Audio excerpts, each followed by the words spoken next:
nosotros dependemos única y exclusivamente conforme a un diseño y a un propósito del Señor. ¿Cuántos dicen amén? Dile al que está a tu lado, dice la Biblia, dígale por favor, póngale la mano, si es pariente suyo, póngale la mano en la nariz, dígale, dice la Biblia, que al justo le irá bien. Repítaselo para que lo comprenda, dile, al justo le irá bien. Eso, por favor, eso es una máxima del Señor. La pregunta que tú y yo debemos hacernos es ¿por qué si es una máxima del Señor, por qué no responde a mi realidad hoy en día? Y este pasaje que acabamos de leer tiene que ver con remover las cosas, tiene que ver con sacudimiento de las cosas. Y si Dios, dice la Biblia, ha determinado sacudir todas las cosas, levante su mano derecha, diga, es porque serán todas las cosas. No, usted no me ha entendido esta mañana. Yo estoy diciendo que cuando Dios dice que va a sacudir todas las cosas, es porque todas las cosas serán sacudidas. Y con el único propósito y objetivo de que tú y yo nos demos cuenta cómo está nuestro fundamento, qué tan sólidos somos en la vida. Cuando algo no aguanta, no soporta un sacudimiento o una remoción, es porque el fundamento es incorrecto. Y nosotros en Chile sabemos bastante de eso a propósito de los temblores y los terremotos, que mientras todo el mundo está desesperado en Chile por un terremoto, nosotros ya estamos grabando el video para subirlo rápidamente. Ya sabemos, estamos calibrados con nuestro oído y peleamos. Este fue 5, fue 6, fue 7 y seguimos en la cama y haciendo las cosas, pero no porque necesariamente eso lo llevemos a cabo en otro país. No, yo voy a otro país y hay un terremoto, un temblor como el que hay en Chile, arranco igual que los extranjeros acá. Yo confío en mi país, no sé si me explico bien, porque la solidez de la ingeniería en Chile, porque los terremotos y los temblores ameritan que haya un buen cálculo, una buena construcción, una buena edificación. Otros países tienen sus propios códigos en relación a eso. Entonces, cuando hay un remesón, cuando hay un sacudimiento y algo que no debía caerse se cae, no es culpa del terremoto, no es culpa del sacudimiento, es culpa del fundamento sobre donde esa persona está edificando su vida. Y esto tiene que ver en todas las áreas de nuestras vidas, porque si hay algo que ha ocurrido y está ocurriendo hoy en día, como dice la Biblia, es que todo está siendo sacudido. Matrimonios están siendo removidos, familias están siendo removidas en áreas que nunca jamás ni tú y yo pensábamos que Dios nos iba a tocar.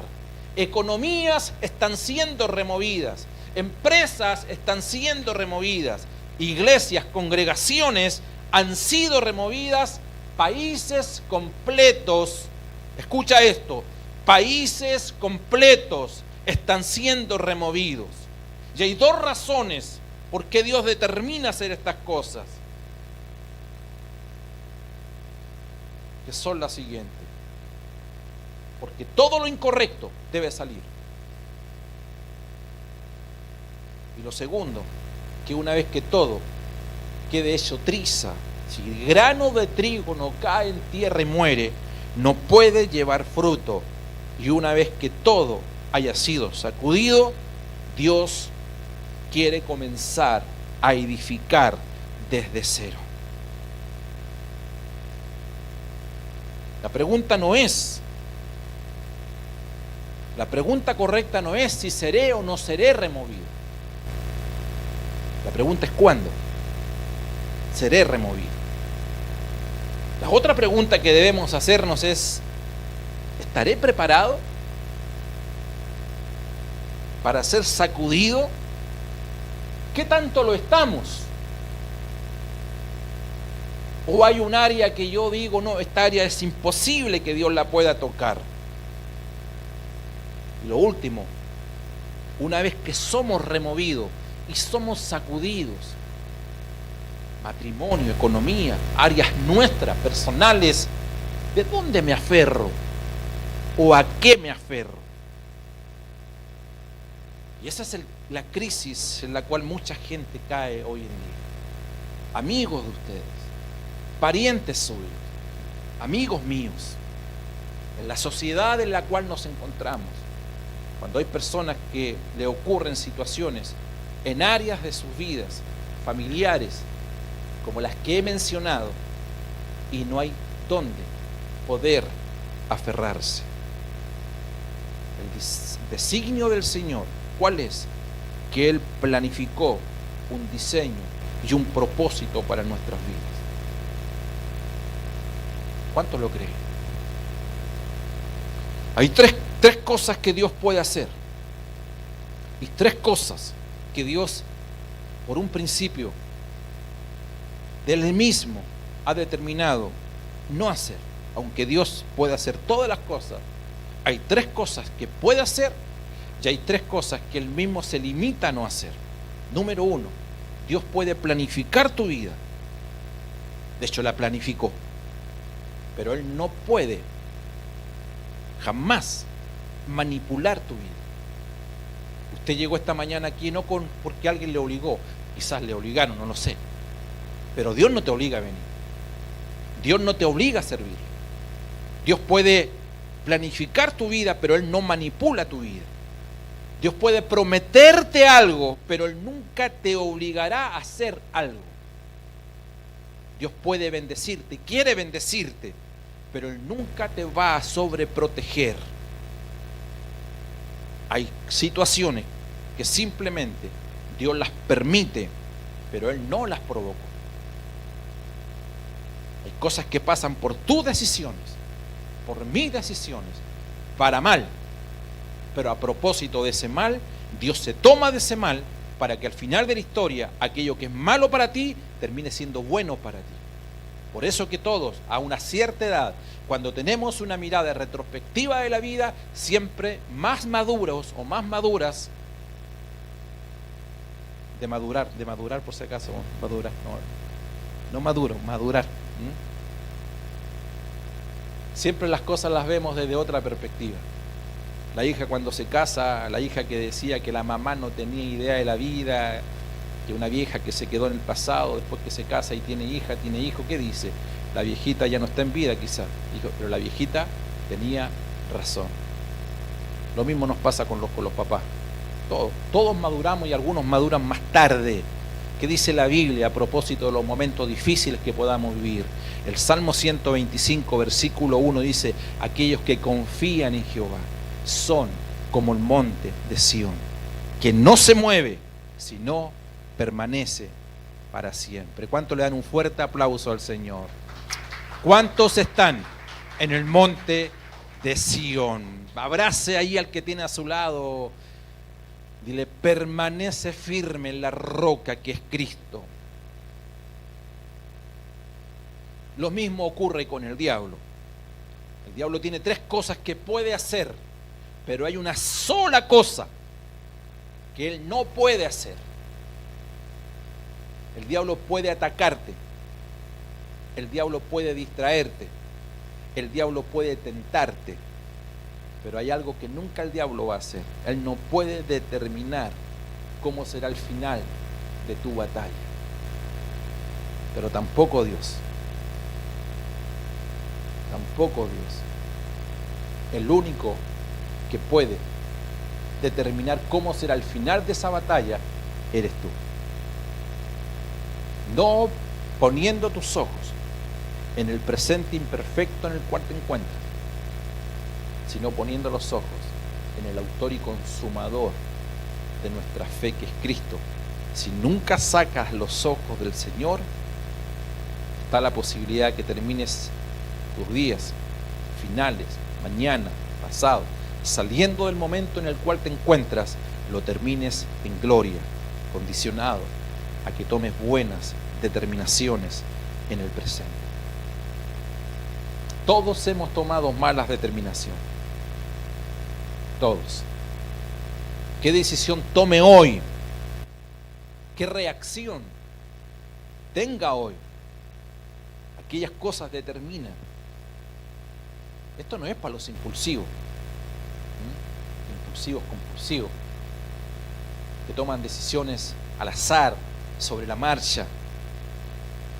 Y aquí hay 7 ejemplos que yo voy a dar a continuación en cuanto a 7 decisiones y reacciones que tomaron hombres y mujeres de Dios, que salieron de momentos difíciles como los que tú estás viviendo, como los que la gente que nos ve a través de las redes sociales está viendo en esta jornada. Y el primero de ellos, y voy a ir rápido en estos relatos, es Job. Usted sabe la historia de Job. Hemos hablado tanto de Job, se ha predicado tanto de Job. Aquello, por cierto, me ahorra tiempo para no contar la historia, porque sabemos la historia de Job. Un hombre que fue sacudido en todas las áreas de su vida. Job en un día perdió a todos sus hijos.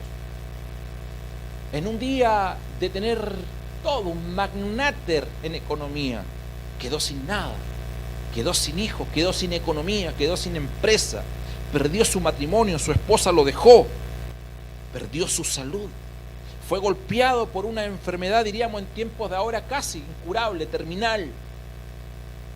Toda su vida fue sacudida. Solo que lo que Job no sabía, porque él no leyó el libro de Job, es que el libro de Job dice que el diablo lo había pedido prestado para tentarlo dentro de las cosas, para probarlo dentro de las cosas, para distraerlo dentro de las cosas que el diablo le es permitido hacer. Increíble. Si usted lee los 3 primeros capítulos de Job, esta es la secuencia. En el primer capítulo, el diablo está muy activo en la vida de Job. En el segundo capítulo, el diablo está activo, pero no tanto como en el primer capítulo. Y en el capítulo 3, ya el diablo comienza a menguar, ya no está tan activo. ¿Y por qué? Porque hay algo que hace Job, y ya voy a hablar de la reacción que tuvo Job. La decisión que tomó Job. Es porque en medio del dolor, y ya te acabo de mencionar lo que estaba viviendo Job, en medio de esa aflicción, jamás de los jamases, Job culpó a Dios, ni maldijo a Dios del momento que estaba viviendo. ¿Sabes qué hizo? Él activó el favor de Dios a su vida, y aquello cerró puertas al diablo. Y en el capítulo 1, el verso 20 dice: entonces Job se levantó, rasgó su manto, rasuró su cabeza y se postró en tierra y adoró a Dios. Se levantó, se humilló, rasgó sus mantos, rasuró su cabeza. Él hizo un pacto, un voto con el Señor, y finalmente dice, se tiró al suelo y adoró al Señor. Y esa decisión es determinante, esa reacción es determinante en la vida de un hijo, de una hija de Dios, cuando tus sentidos dicen todo lo contrario. Él no maldijo a Dios, se levantó, se humilló, hizo un voto y adoró al Señor, declarando a los 4 vientos: Señor, no importa el momento difícil que yo esté viviendo, tú tienes todo bajo control. Aleluya. Abraza al que está a tu lado, dile: Dios tiene todo bajo control. Quizás estás viviendo una crisis estos días, momentos difíciles, pero tu adoración y tu obediencia es un lenguaje al mundo espiritual. Y sabrás que al final de esta travesía, todos aquellos obedientes y agradecidos del Señor, siempre su futuro va a ser glorioso.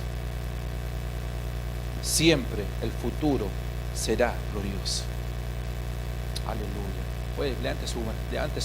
levante su brazo unos minutos. Dele gracias al Señor. Allí, Señor, lo único que sé en momentos difíciles es adorarte, Señor. Es humillar mi corazón delante de ti. Tú tienes todo bajo tu control, Señor. Aleluya. Aleluya. No hable lo que no entiendes. No hable lo que no entiendes.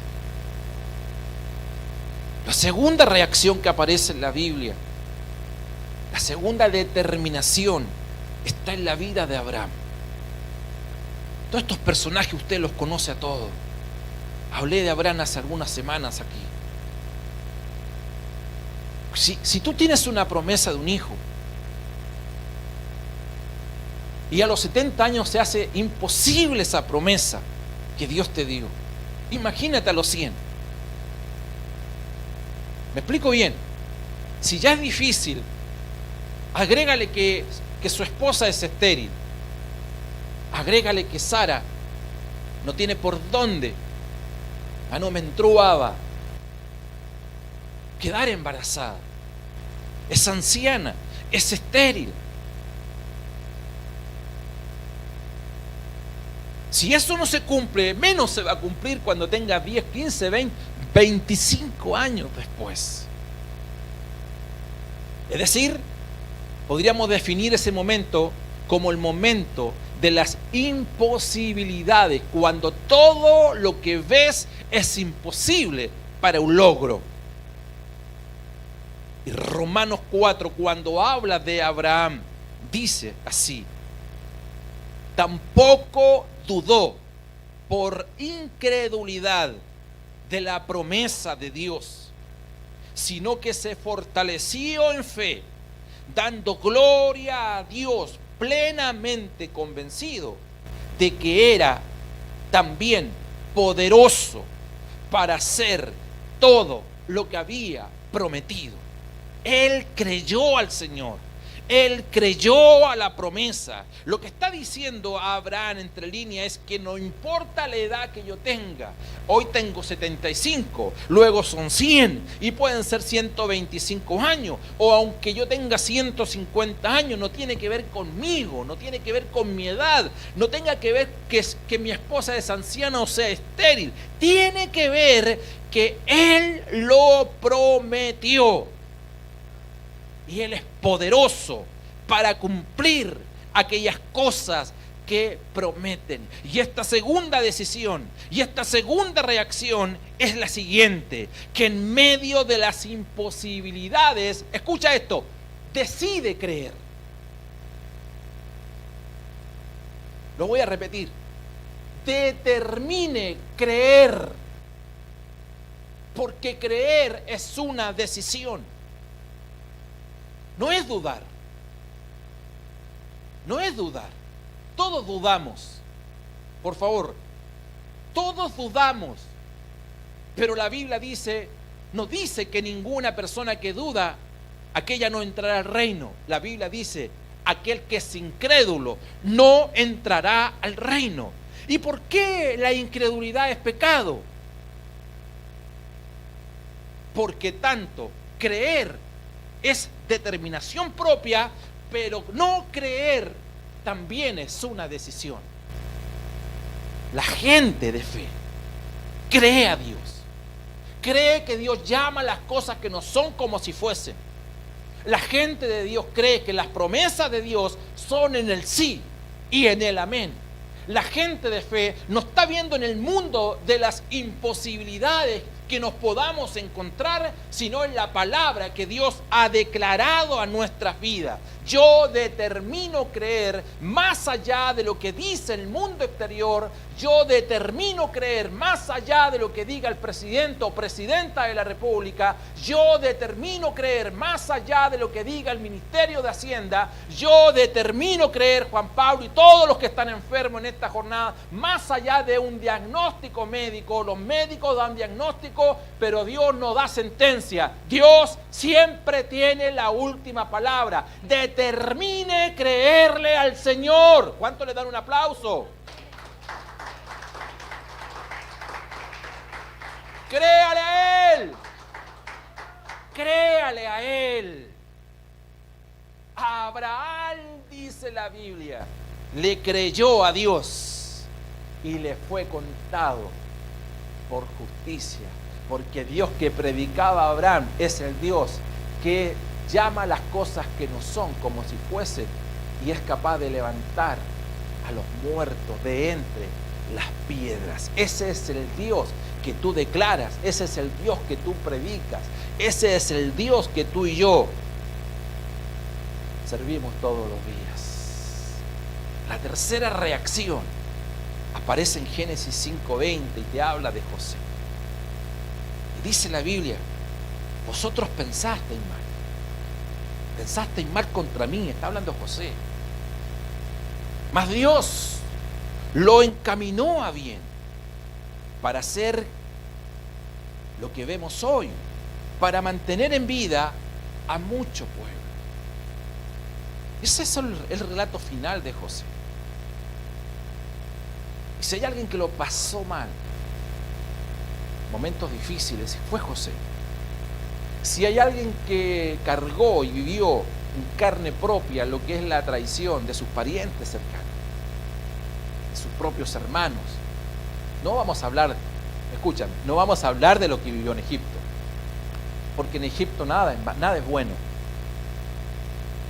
A Egipto siempre se desciende, nunca se asciende. Y lo pasó mal en Egipto. Pero una cosa es que lo pasen mal en Egipto, pero otra cosa es que tus hermanos, tus parientes cercanos, te vendan y te vendan como esclavo. Que tus hermanos, tus parientes hagan negocio contigo. ¿Me explico bien? Eso no es fácil de sobrellevar. Y la vida de José es la vida de la traición, la vida de la deslealtad de sus cercanos, la traición. ¿Cómo lo hizo José? Sus experiencias no son gratas, le ocurre de todo. Pero aquí ocurre un hecho, que cuando llegan sus hermanos a Egipto pidiendo ayuda, porque vino la crisis económica y comenzó toda una recepción, no había comida, no había nada, y ellos fueron a Egipto y se encuentran con su hermano sin saber que eran su hermano. Y aquel hermano, mira lo que son las cosas, aquel hermano que ellos vendieron hoy día es el gobernador. Y esas son las cosas que la gloria postrera que dice Ageo se producen en el Señor. Que los que te venden mañana te piden ayuda. Que los que te venden, los que hablan mal de ti, los que levantan calumnia, los que te traicionan, son aquellos que mañana ven en ti una gracia mayor. Y eso le ocurre a José. Pero los hermanos quedan con una duda. Cuando José se manifiesta y les hace saber que sí, yo soy su hermano, los hermanos quedan con una inquietud. ¿Cuál es esa inquietud? Y ellos comienzan a murmurar entre sí. Ellos dicen, ¿no será que mañana, digamos en términos más latinos, ¿no será que nos quiere tener en remojo? Y mañana, tal cual nosotros le vendimos a Él, Él nos quiera finalmente matar. Y aquí está la tercera reacción que me llama la atención que hace José. Que cuando los hermanos de José pensaban que éste en algún momento se iba a vengar de ellos, José tenía una perspectiva más alta y más amplia que ellos. Porque José tenía una perspectiva divina de las cosas. ¿Cuál fue su reacción? Tener una perspectiva divina del escenario que estaba viviendo. Y José le dice, muchachos, tranquilo. Llamó a sus parientes y le dice, no fueron ustedes. No fueron ustedes. Dios lo usó a ustedes para pagarme el pasaje a Egipto por toda la necesidad que hay en Egipto y todo el potencial divino que he tenido que liberar en Egipto. Así que Dios les usó. ¿Y saben lo que hizo? Él liberó en ellos, gracia de Dios, porque José tenía una perspectiva alta, mayor a la que todos tenían. Y cuando tú aprendes a ver tu mundo, tu círculo, mayormente entre tus parientes, desde una perspectiva divina, escucha esto, todo tiene sentido. Todo tiene sentido. Todo lo del pasado que has vivido. No dice la Biblia que aquellos que siembran con lágrimas, ¿qué dice? Dígalo fuerte. Con regocijo. Quizás estás en el tiempo de las lágrimas, estás en el tiempo de las interrogantes, de las preguntas, pero los ciclos del Señor son distintos, son diferentes. Conozco tu historia, Richard. Tu historia, ¿cuántas veces la hemos conversado? Conozco la historia de usted y la historia de muchos de ustedes. Recuérdense, hace 2 años, hace 3 años, hace 4 años, ¿dónde estabas? Y mira cómo estás ahora. O mira cómo estamos ahora. Pero quizás el ciclo de otra persona hoy es distinta. Es la traición, es el dolor, es el mundo de las imposibilidades. Pero llama a que Dios te dé una visión de largo alcance, porque aquellos que aman a Dios, todas las cosas le ayudan a bien. Aquellos que con un propósito hemos sido llamados.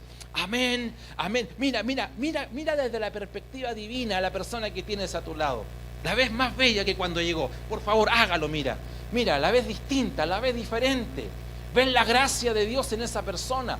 Ves el favor de Dios en esa persona. Pégale un codazo y dile, por favor, deja de quejarte, hombre. Deja de quejarte, mujer. ¿Sí o no? ¿Qué experiencia nos da José? Es esa.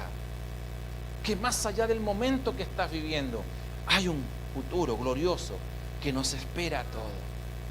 La cuarta reacción es la vida de David. Dice que David, 1 Samuel 36, dice, y David se angustió mucho. Es la experiencia de muchos en esta jornada y de aquellos que nos están viendo. Y se angustió mucho David. ¿Por qué se angustió David? Porque el pueblo hablaba de apedrearlo, su pueblo, sus parientes, sus hermanos, de apedrearlo a él. ¿Por qué? Porque todo el pueblo estaba en amargura de alma, cada uno por sus hijos y por sus hijas. Mas David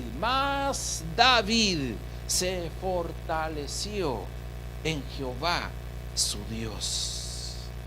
¿Qué ocurre acá? David fue a la batalla, David estaba en guerra. Lo que él no sabía, que los amalecitas habían saqueado su campamento. Y cuando él vuelve a casa, ¿qué ve en casa? Un panorama desastroso, desolado. Se habían llevado secuestrados, esclavos, a los hombres que quedaron allí en el campamento, los que no fueron a la guerra. Tomaron a todas las mujeres, tomaron a todos sus hijos. Ellos habían invadido el campamento. Había fuego. ¿Cuál fue la expresión de David y de la gente? Llanto, gritos, desesperación, angustia. Los hombres lo confrontaron a él, querían apedrearlo y lo culpaban y lo responsabilizaban. ¿A cuántos de ustedes lo han responsabilizado por cosas que no tienen nada que ver? Y lo culpaban, por culpa tuya estamos como estamos, tuya es la responsabilidad. Si tú hubieses estado aquí, si tú no te hubieses ido, si hubieses hecho tal o cual cosa, nuestra situación familiar, matrimonial sería distinta. Y a él lo culpan. ¿A cuántos pastores la gente los culpa? Le pasó a David, lo culpaban, le querían apedrear. ¿Y sabes cuál fue la respuesta a David? Dice, mas David se fortaleció en Jehová su Dios. ¿Cuál es la cuarta decisión que debes tomar ante esa situación difícil que estás viviendo? Cuando nadie esté a tu lado. Estaba solo David, solo. Su esposa se la habían llevado, sus hijos se lo habían llevado, su equipo directo lo estaba responsabilizando y culpando. Y la enseñanza aquí es: cuando nadie esté a tu lado, en las largas noches, cuando el panorama sea desolador, estés abandonado, toma una decisión. ¿Cuál es tu reacción? Confía solamente en tu Dios y Él será tu fortaleza. Aleluya. Y David se fortaleció en Jehová. Atrévete a confiar en Dios. Que Él sea tu amparo y tu fortaleza. Que Él sea tu compañía en las mañanas, al mediodía y en las noches. Pero nunca tomes decisiones fundamentadas en la desesperación. Tú no puedes tomar decisiones cuando vas cayendo en caída libre. La gente que comete errores en la vida los cometen por determinaciones y decisiones basadas en el impulso, en la desesperación. Los grandes desastres, las guerras en el mundo ocurren por malas decisiones, por presiones externas de la gente. A los líderes mundiales se desesperan. Las malas decisiones que se toman en Chile no se han tomado ni en La Moneda, tampoco se han tomado en el Congreso, se han tomado en la Plaza Baquedano por la presión de la gente. Y la gente cuando tiene miedo, la gente cuando está aterrorizada, la gente no toma decisiones en base a convicciones, sino en base a la presión del pueblo. Nunca tomes decisiones fundamentadas en la presión de la gente, en la desesperación de la gente. Tu convicción debe llevarte siempre a decir: no importa que todo el mundo diga sí, tú di no. No importa que todo el mundo diga que esto es incorrecto. Si para Dios es correcto, para ti va a ser correcto, y Jehová será tu fortaleza en ese momento. Dale un aplauso al Señor en esta jornada, por favor. La quinta reacción es de una mujer, de una bella mujer, de una modelo, Esther, una mujer que accede al reinado, digamos, por una puerta lateral. Y ella toma una decisión. Y sale ahí en Esther capítulo 4, verso 16. Y dice lo siguiente: ve y reúne a todos los judíos que se hallan en Susa. Ayunen por mí. Y no coman ni beban en 3 días, en noches y días. Yo también con mis doncellas ayunaré igualmente, y entonces entraré a ver al rey. Y lo que dice a continuación me llama la atención, porque dice: aunque, repito nuevamente, dice: y entraré a ver al rey, aunque no sea conforme a la ley. Y si perezco, pues que perezca. Ella hizo algo que no le estaba permitido hacer. Ella hizo algo que transgrede no sus convicciones, pero sí transgrede la ley. Porque nadie, ni siquiera la reina, podía presentarse delante del rey sin sacar audiencia. Ella es reina. Ella participó en un concurso, ella ganó. Una mujer bella. Tiene un palacio. Tiene un auto 0 kilómetros. Tiene joyas. Tiene ropas que cualquier mujer quisiera tener. Es una modelo a nivel mundial, una reina. Zapatos carísimos, carteras. Todo aquello es bueno, pero ella sabe que hay algo que le está faltando. Que ella no llegó allí solamente por ser bella. Que ella no llegó allí solamente para tener una corona que representa un reino humano. Que ella no está allí solamente para ser esposa del rey. Que ella se encuentra allí con un propósito.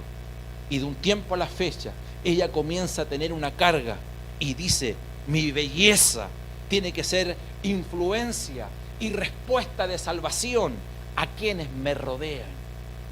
¿Qué significa esta decisión? ¿Por qué ella arriesga su vida? ¿Por qué ella arriesga sus bienes? ¿Por qué ella arriesga todo lo que tiene?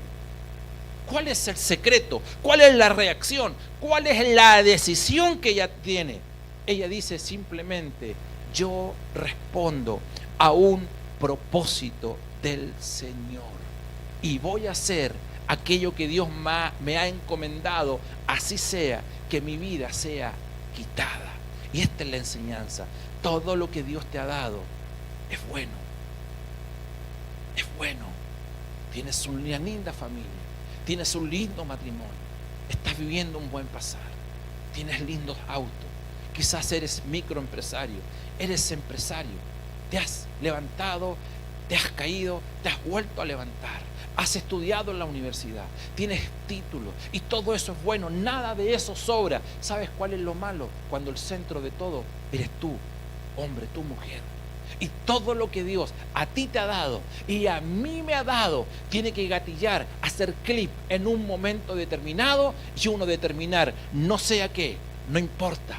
No importa que me quiten todo lo que yo tenga. Yo no voy a sacar audiencia. No voy a responder a un protocolo humano. Yo respondo a un protocolo divino. Yo voy a ir donde el Rey simplemente porque lo que Dios a mí me ha dado para distinguirme delante de los demás debe ser motivo de bendición y de influencia. ¿Me explico bien? Eres carta abierta, leída por todos. ¿Dónde estás? En tu trabajo, en tu empresa. Que no te conozcan solamente porque cantas coritos evangélicos. Que no te conozcan porque andas con la Biblia pequeña esa, Gedeón. Que te conozcan porque cuando te leen que tú eres una hija del Señor. Esa es la belleza que tú tienes. Ese es el bálsamo que esta sociedad requiere hoy en día. Bendito sea el Señor. ¿Cuántas reinas hay acá? ¿Cuántos reyes hay acá? Aquí todos somos reinas en esta jornada.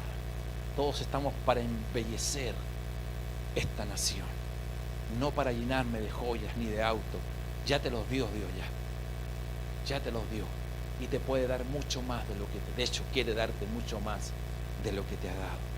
Número 6, la sexta reacción la tenemos en Jesús y ya nos quedan pocos minutos. Lucas 23, 34 dice: y Jesús decía: Padre, perdónalos, porque no saben lo que hacen. Y repartieron entre sí sus vestidos, echando suerte. Aquí hay mucho que aprender, que tiene que ver con el perdón. Perdón es una decisión. Y si hay algo que libera el perdón, y si hay algo que ocurre con el perdón, que cada vez que alguien perdona, el infierno es avergonzado. Sí, Señor. Es una herramienta divina, sobrenatural, que cuando tú liberas perdón, las tinieblas retroceden. Perdón es decisión. Hay gente que lleva años en las iglesias y todavía condiciona el perdón. Pastor, es que yo no puedo perdonar. Es que tú tienes toda la razón, tú no puedes perdonar, tampoco yo. Es Cristo dentro de ti quien libera ese perdón. Por eso la amargura es un pecado en la iglesia, que brota de nosotros, de un corazón amargado, brota amargura, valga la redundancia. De un corazón que no perdona, brota amargura. De un corazón cristiano, de un hijo, de una hija del Señor, liberamos vida. Una llamada telefónica puede ser tan letal para muchos de nosotros. Un mensaje, cuando ya tú lees 3, 4 frases, puede ser tan letal que pierdes una hora, ni hablar un día, solamente porque esas palabras fueron palabras tóxicas, letras tóxicas, que se hicieron vida dentro de ti. Y Dios nos manda ¿qué? A perdonar. Alguien crucificado en el tiempo de Cristo, que era la condena de muerte, era muy angustioso, muy angustiante, porque por lo general se perpetuaba más de un día, 2 días, 3 días, varios días. Cuando la gente veía, esa persona estaba agónica. Y ese era el deleite de la gente que veía. Por eso la gente se sorprende cuando Jesús en poco tiempo muere. ¿Cuándo muere? Cuando Él suelta el perdón. Y cuando Jesús suelta el perdón, Él cierra el capítulo del dolor. El dolor, la angustia que Él tenía al liberar perdón, Padre, perdónalos, Él libera un perdón externo, pero un dolor interno automáticamente se fue. ¿Por qué se fue? Porque murió. Y la gente que muere en Cristo no puede tener dolor, solo libera perdón. Si tú estás viva, ¿sabes lo que haces? Maximizas el dolor, lo exteriorizas en amargura. Pero cuando tú liberas perdón, Padre, perdónalos. Yo pregunto, Jesús dijo, porque no saben lo que hacen. Pregunto, ¿usted cree que ellos sabían lo que hacían? ¿Sí? Tú notas que Dios no nos da la posibilidad ni siquiera cuestionar ni juzgar a las personas, a sabiendo la responsabilidad, pero esa responsabilidad deja que Dios trate con ellas o con ellos. Mi responsabilidad en el Señor es simplemente liberar ese perdón. Padre, perdónalos. Mi papá no sabe lo que hace. Mi papá no supo lo que hizo. Padre, perdónalo. Mi hijo no sabe lo que está haciendo. Tu hija está en malos pasos. Tus hijos están en malos pasos. Es que es grandecita. Eso déjaselo a Dios. Déjaselo a Dios. Señor, ella no sabe lo que está haciendo. Perdónala. Y cuando tú lo perdonas, más allá, cuantos años hayan pasado, tú liberas perdón, pero el dolor automáticamente llegó a su final. Entregaste todas las cargas a Él. No es posible que tengamos en la iglesia gente que aún después de muchos años no sepa lo que es el perdón. Cuando decides perdonar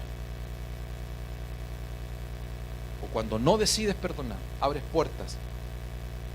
Pero cuando perdonas, cierras un ciclo. Amén. Esto es para los matrimonios, para los hijos, para los padres, para todos. Y concluyo en esta jornada con la reacción número 7. ¿Y qué es el apóstol Pablo? En Hechos capítulo 27, verso 23, dice así: porque esta noche, dice Pablo, ha estado conmigo el ángel de Dios, de quien soy y a quien sirvo. Porque esta noche ha estado conmigo el ángel de Dios. Ese es Cristo, de quien soy, dice Pablo, y a quien sirvo. Allí estamos nosotros. Allí estamos nosotros. El panorama que viene posterior es un panorama paupérrimo, pero quédese con el principio de la historia. Allí estamos. De Él soy, en Él estoy, a Él le pertenezco. Y fueron acosados, dice, por una tempestad, no pequeña, y ya habíamos perdido toda esperanza de salvarnos. Esta es una tempestad grande, de esas que tú no esperas que te vengan en la vida, difícil de vivir. Esta es una tempestad o tormenta terminal. Tiene como finalidad destruirte, matar tu fe, debilitar tus fuerzas. Esa es la finalidad de esta tormenta. Y lo dicen ellos allí. Dice, fuimos impactados, acosados por una tormenta. Y añade el calificativo, no pequeña. Y habla luego de la actitud, el momento anímico en el cual se encontraba cuando tú dices, no sé si saldré de esta. Y dice, ya habíamos perdido toda esperanza de salvarnos. 2 semanas sin esperanza. Y cuando ya habían perdido toda esperanza, Pablo dice, pero el Señor me dijo, hay que estar loco para declarar palabra en tiempo de tempestad.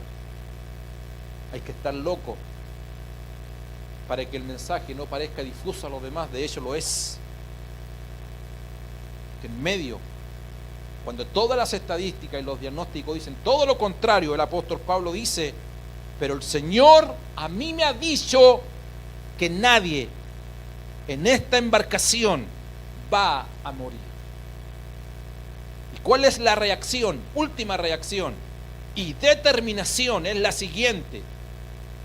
En medio de una tormenta, en un país tormentoso en el cual nos encontramos, alguien tiene que levantarse y decir, a mí Dios me ha dicho, no importando lo que digan los demás, nadie va a morir, todos quedarán con vida. ¿Y sabes cuál es el principio? Un hijo de Dios, una hija de Dios, tiene el poder en su boca de confesar vida y no muerte.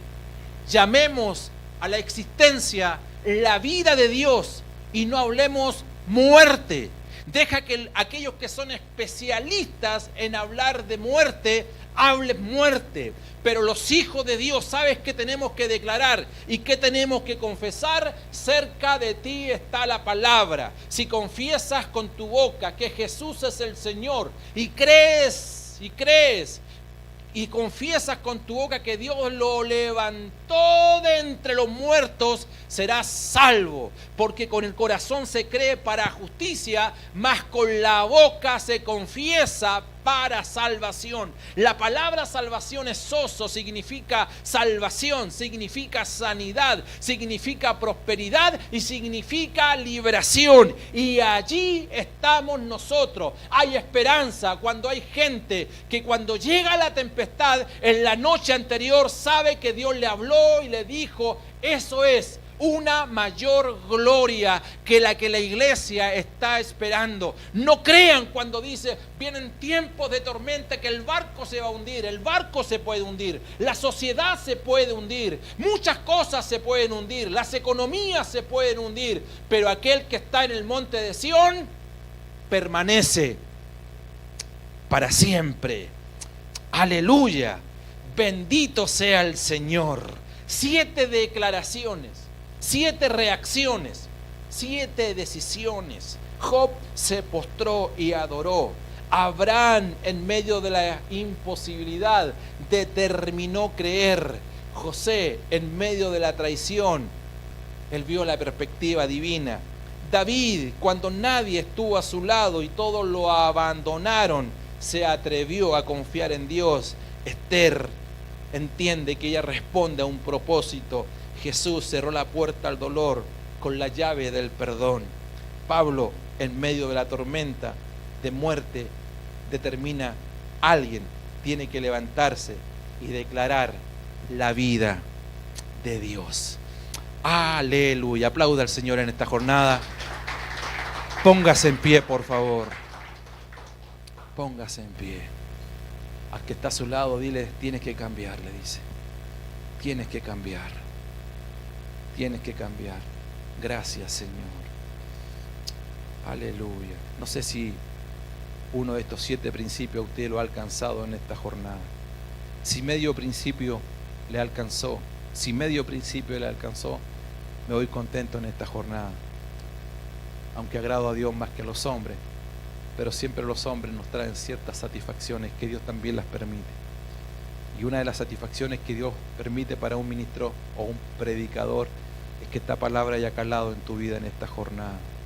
Él te ama, tú le necesitas, también Él te necesita porque eres parte de la iglesia, parte del cuerpo de Cristo. Todo lo que debas soltar, todo lo que debas cortar, córtalo. Ya lo de ayer está pasado ya. No sigas con las cosas de ayer. Pero lo que tengas que determinar hoy, hazlo. Determina a seguir adelante, determina a servir al Señor. Quizás alguno de ustedes estuvo un tiempo sirviendo al Señor, lo dejaste Dios no te ha dejado, porque el brazo de misericordia es muy largo. Es muy largo. Es muy largo. Job dice, oye, si yo voy al Seol, también lo dice David. Dice que Jonás estaba en el Seol, en el vientre del pez, y allí lo vio el Señor. David dice, si yo voy al cielo, allí estás tú, pero si desciendo al Seol, sé que tu brazo me va a alcanzar. No lo vemos muchas veces nosotros. Evidentemente que si estamos en el Seol, camino al infierno, difícilmente nuestros intereses sean los intereses de Dios, pero Dios sí te alcanza. Lo que te ha pasado y todo lo que te ha pasado, quizás hoy día comienza a cobrar o a entender respuestas a situaciones interrogantes de ayer. Esta mañana Dios te alcanzó. Algunos de ustedes fueron invitados, son bienvenidos todas las veces que ustedes quieran, pero no se pueden ir en esta jornada sin robarme a mí la bendición de yo orar por ustedes. Quiero orar por esa pareja, orar por la persona que está al lado de Erika, orar por esta niñita que la presenté hace 6 años con su mamá y su abuelita, orar por el caballero que nos acompaña, bueno, y todos. Levante su mano allí donde está. Levante su mano. Usted escuchó la palabra, hable con el Señor allí.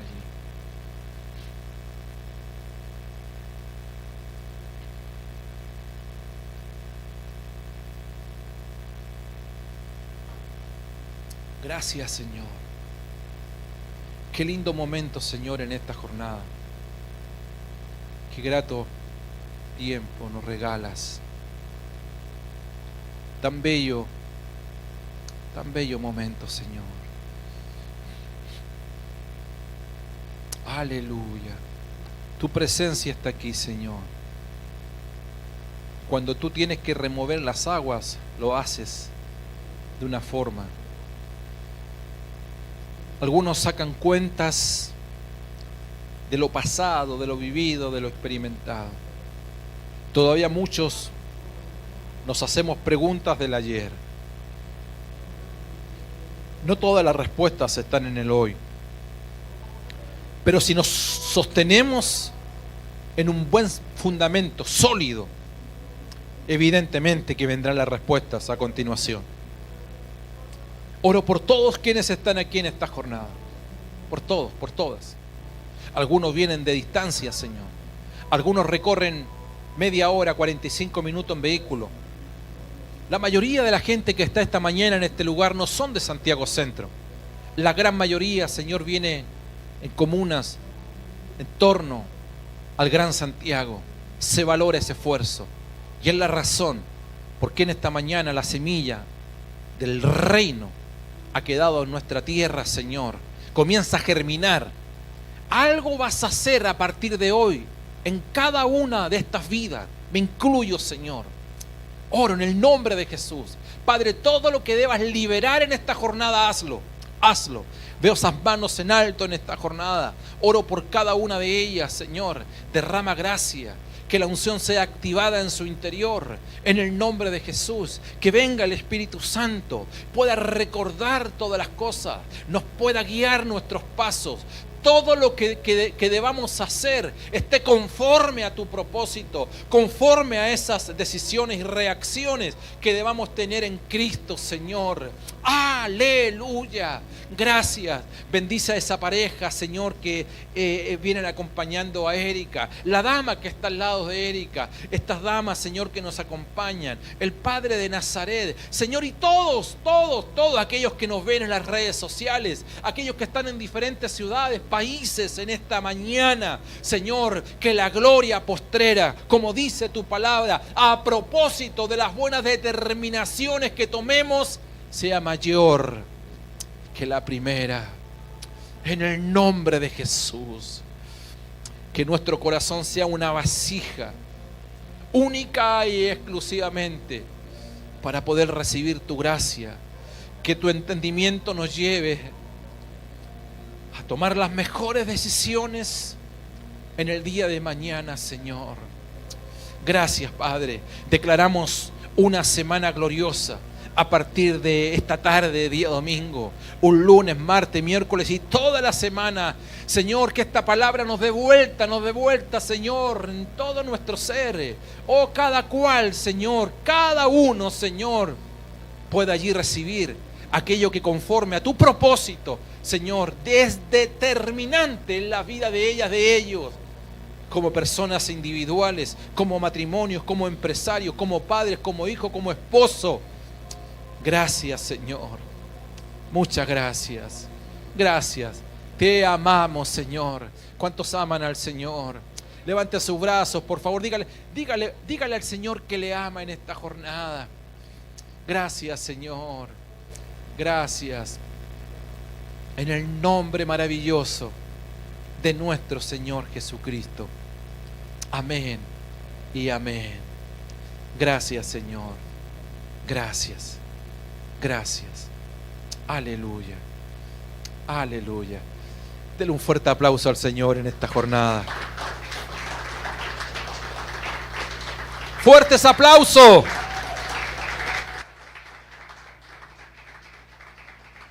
Que alguien grite